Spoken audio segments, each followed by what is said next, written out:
Welcome to the Beyond the Call Sheet podcast series, where we interview creatives and hear their journey working in the creative arts. My name is Kay Montano. I'm a makeup artist. Could you tell me about your early inspiration and what led you to become a makeup artist? I think I first wanted to be a makeup artist around the time of about 15 years old. But at that time of your life, I don't think anyone really knows what they want to do. There are lots of things that you want to do, and there are lots of things that you imagine doing. And you're not an adult, so you kind of dream. And a lot of your ideas are based on sort of like dreams and fantasies. And I certainly was a child with a lot of imagination. And I was an only child. I am an only child. And that meant that I spent a lot of time on my own. And I had a big imaginary world, and I used to watch a lot of TV, and I used to love music and cinema, and TV when I was young it wasn't streaming, and there are like 4 channels. So that meant that I got to watch lots of incredible films and, things that aren't on terrestrial TV now. And I kind of was a bit of a nerd about art house movies, and anything that I liked, I got really into, and went the whole way down the line, and I wanted to know everything about it. So I had that kind of curiosity about a lot of things to do with the arts, and so really every week I wanted to do something different. And the week that I wanted to be a makeup artist, I just happened to meet a photographer and a pop star. And that's how it all happened. The pop star first, and she said to me, "What do you want to do?" And I said, "Oh, I want to be a makeup artist." And she introduced me to a photographer called Jamie Morgan. And I started hanging out with Jamie Morgan and his incredible friend, Ray Petrie, who became a kind of mentor. Ray Petrie and Jamie all became like my mentors. And they took me under their wing. Ray took me to Vogue. And within a few months of knowing Jamie, I got the cover of the Face magazine. And that was how I became a makeup artist. And I was still 16. So that was kind of awesome. Could you tell me how you studied your craft to become a makeup artist? When I think about how I studied, or if I studied, or how I learnt makeup, I would say that I'm learning now as much as I was then. And I think you learn by what you're interested in. So for me, I learnt makeup by looking at Vogue magazine when I was very young, and by watching movies. And really, I always say to people, I think I'm the most influenced by lighting and atmosphere. And what I've always tried to replicate with makeup is the atmosphere I was seduced by when I watched movies. So watching something like Blade Runner, for instance, yes, you can look at Pris's makeup, the android who sprayed the black across her eyes. You could look at that and think, oh, that's about the technique and blah, blah, blah, blah, blah. But really, it's the way it's shot. It's the incredible cinematography. And I think that cinematography and incredible lighting in fashion photography when I was growing up actually informed my makeup far more than cosmetics themselves. And I learnt on the job. When I first went to see Jamie, I had really thick foundation on. I had perfect skin. And what did I do? Covered it up with thick foundation and 80s, powder, pressed powder. And so I learnt on the job. And even now, there's something I learn about somebody's face and the combination of lighting and the combination of the product that I'm using on that person and the way it hits the light that I'm always going to be modifying. And it's that modification which is the learning. You never stop learning. You just keep improving what you see. And that's not a very technical answer, but I really think that that's how I learned, by trial and error. Something didn't work. Oh dear, you learn the hard way, because if you're learning color by numbers, if you're learning makeup in a way that is really too rule based, how could you possibly go into fashion? That's the world that I became successful in, which is fashion photography. So if I did makeup that was the same as everybody else or the same as a rule book, then what would be the point of what would be my value? Because in fashion, your value is based on what you bring to the shoot that's different from someone else. And that's the same for photographers, for models, for hairdressers, for stylists. You have to have your own unique take that people want and they can only get from you. So that's really what that's really what it's all about, and that's your value. So you have to become something unique or offer something unique. Could you tell me about the various stages in your career? There have been so many stages in my career. When I first started, I was, this bleach blonde kind of club kid who did ID in the face. And in those days, there was a very strong subculture in London and in New York. And we had this kind of duality.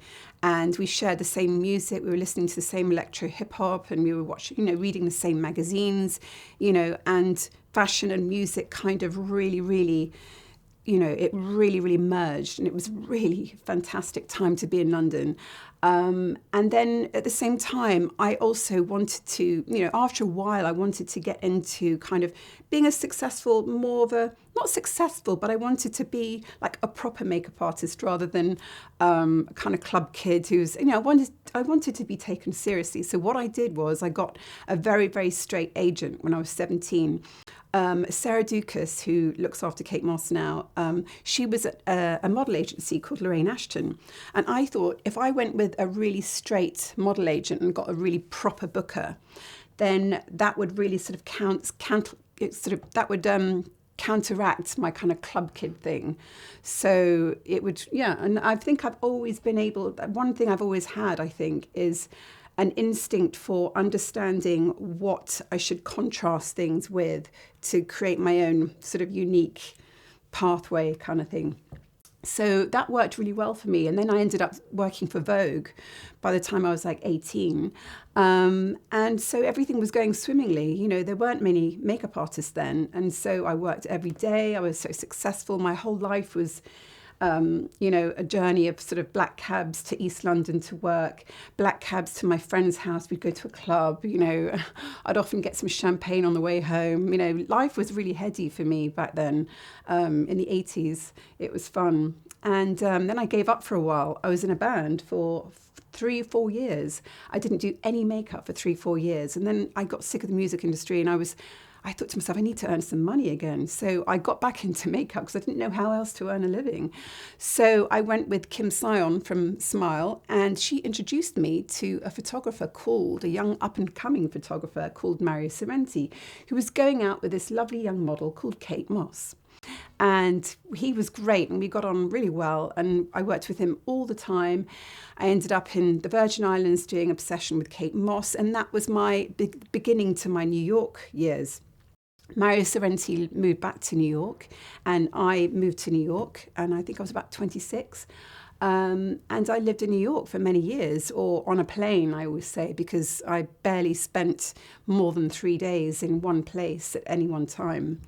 It was crazy and bonkers, but sometimes, I think success is like that. There's a time in your life where you have to give up everything for your job, and that's what I did for many years. In order to get where I was, I gave up everything in my personal life to basically work as a makeup artist. I was like a makeup kit with legs, going from job to job for many years. And then that was my Vogue, those were my Vogue years, my Bazaar Vogue years, my Calvin Klein years, my show years, doing, Fendi shows and all kinds of shows. And it's all kind of a bit of blur, but it was great and heady, and it gave me a house and a great career. And then I moved back to London because it took me a long time to move back to London because it was kind of like the golden handcuffs. I did enjoy my career, but I did want my life back. You can't work all the time. And it was all consuming being in the fashion industry. There was so much money then, and everyone was being flown around, underwear was being flown around, it was kind of crazy. And so I moved back to London. Gradually, it took years. And then I just kind of, I just kind of sat for a bit, and it was difficult because I was going from doing like the collections for American Vogue to coming back to London where there wasn't that kind of industry. All of the photographers at the time, all the best ones were living in New York. All of the best magazines were being shot in New York. Very little was being shot in London or Paris. So, but that's a choice I made. That was the step that I took to come back and live more of a life and do things like have boyfriends, I had a dog, things like that I could never have before. And then really I just kind of have been for many years working on things like writing. I came back to London and I had a column in a daily newspaper.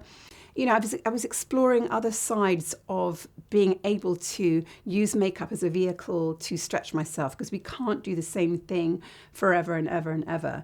We can use what we're good at and evolve it. So with the stages of my career, I very much got into a place where I wanted to use more of myself. So in a way, the nucleus has always been makeup and beauty. But I think as I've gotten older and, I've wanted to explore and try lots of different things out. And so I think that's what I've been doing the last sort of 10 years, writing about makeup, talking about makeup. And now I'm moving more into sort of broadcasting, and I'd like to do some more podcasts and things like that. These are the things that I'm really interested in doing. And I think what's great about this time now is that there are no rules, and you can really, really venture out of your box and do lots of different things and create your own media and your own sort of broadcasting thing, and really have your own point of view. And I find that really exciting. Could you tell me about the challenges of being a freelancer?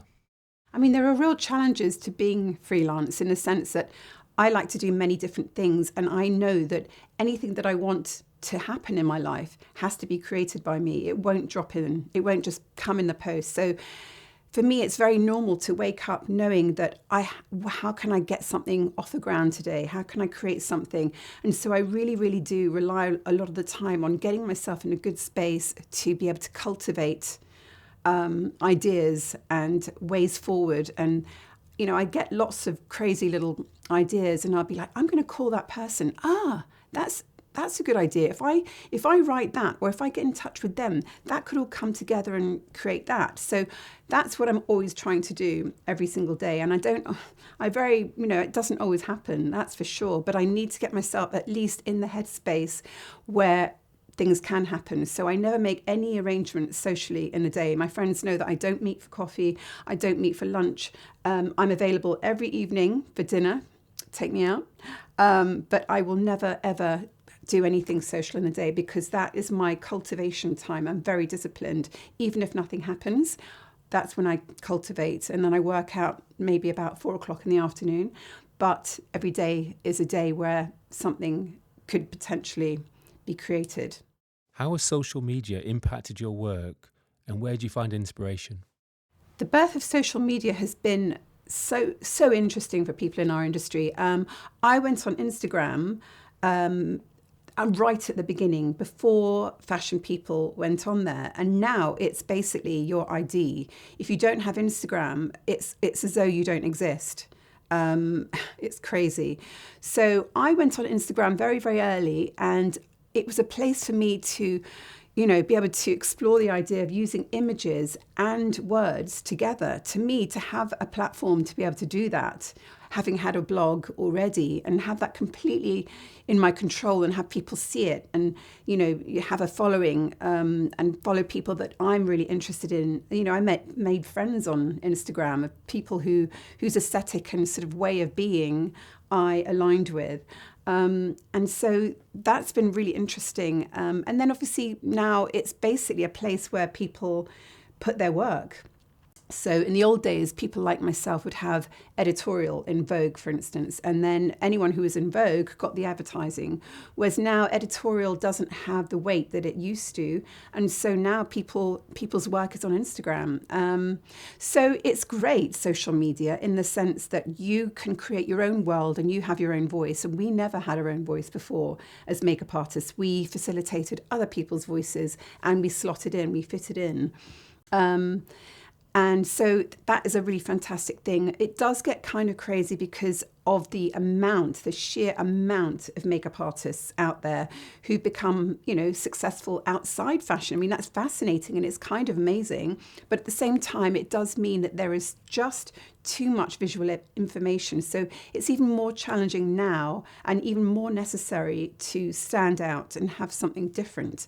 And I like that challenge because I've always been somebody who wants to be unique. Therefore, for me, I kind of love that challenge to just keep sticking out and still find a way to navigate. And I'm quite proud of the fact that when I look back and I think to myself, as a 16-year-old, it's only me, Sam McKnight, Di Kendall that I know of who are still around now that were doing it when I was 16. It's the same people that you still see working. So, there have been many, many changes and adaptations and choices that we've all made throughout that time to keep us here now. So it's really interesting, and who knows what's next? Who knows what's going to happen? But it's an exciting time in many ways. From your perspective, how has the industry changed over the years? Over the last 20 years, I think my job is unrecognisable now to what it was then. The entire industry has changed so much. You could talk forever about how much it's changed. Obviously, everything's gone digital. When I was, 20 years ago, people were still using film. The whole process of taking a photograph was completely different. No one was all around a monitor. You were actually looking at the girl, and it was, and then it was, now people are just straight looking at the monitor and changing everything in post. And for me as a makeup artist, I think the thing that I miss the most is the ability to see really great lighting, because I do believe, this is my opinion, that the birth of digital has meant, and Photoshop has meant, that people fix everything in post. Whereas in the old days, what used to happen is a photographer would shoot. And then, oh my God, the light would suddenly do something magical. And there would be this unspoken thing that we all knew it was the cover. The hair and makeup moved in. We just all knew. We did the last checks and the photographer moved in. We knew that was a close-up or the cover. Because we waited basically essentially till the magic happened. Now it's kind of like the magic is created on a mood board a week before in a massive meeting, and then that picture is brought to the shoot, and then everyone tries to copy it in a monitor. That is unrecognizable to how it was. And also for me now, I've chosen to do actresses. So for the last sort of 15 years, I've been mainly focusing on working with actresses on the red carpet and for all kinds of press days and things like that. And the only real continuum that I have is my Chanel contract, which is wonderful. And they're an amazing brand to align with and work with, because they also have this incredible ability to evolve and yet maintain a very, very strong heritage and DNA throughout. And I really think that's something to really aspire to. What advice would you give to young creatives starting their journey? If you were to ask me what advice I'd give to young creatives, it's a tricky one, because now people are so clued up and they're so much more confident than my generation. My generation had no roadmap. And now you've got generations of people who've grown up with reality TV and people behind the scenes and people making it. And I almost feel like I've noticed with assistants the last, 10 years or so, I've noticed with assistants, they almost know themselves and their status before they walk in the room, whereas we had to really earn it. We had to really, really earn our place in the room. Whereas now I think I've had so many assistants who are huge stars, not mentioning any names, but they are huge now because they just knew that they belonged. And I think people have a lot more sort of know-how and confidence of what they want to do and how they want to do it. So the only advice I would give if somebody asked me, how do I become a makeup artist? I would say, what makeup do you like? Why do you like makeup? You have to have a point of view still, even though, having said everything that I've just said, you still have to have, a bit of a vision of what you like and think about what you really want to, what you want to create and what kind of work you want to do. And just really seek it out and, be bold. Thanks for watching or listening to Beyond the Call Sheet. I hope you found it interesting, and if you'd like to be notified of the next episode, then don't forget to subscribe or like. Thank you.